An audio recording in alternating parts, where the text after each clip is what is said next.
हेर्नुहोस् है साथीहरू, आज चाहिँ गन्देको अचार खानु पर्यो है। तपाईँहरूलाई मनपर्छ कि पर्दैन? हामीलाई चाहिँ पुरा मनपर्छ, बारीभरि पलाउँछ हो। अनि भन्छ कि जिउ दुखेकोहरू पनि जाती हुन्छ भन्छ, तर जिउ दुखेको जाती भए पनि नभए पनि है हामीलाई चाहिँ मनपर्छ। अनि यो देख्दा चाहिँ नि हाम्रो बाबाको याद आउँछ कि बाबाले पुरा यसको अचार खानुहुन्थ्यो हो। बिचरा अहिले त सिलगढीमा हुनुहुन्छ, बिचरालाई देखाउनु पनि भिडियो देखेर खङखङ लाग्छ होला।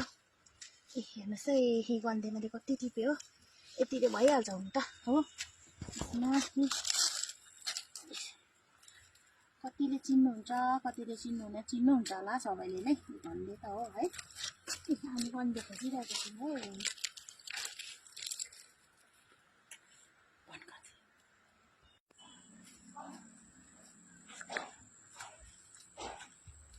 खोर्सानी पनि घरकै लाउनुपर्छ होला साथीहरू।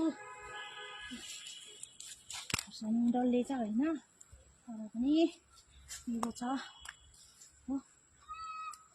उयोको बोटमा चाहिँ मुमा मकै छ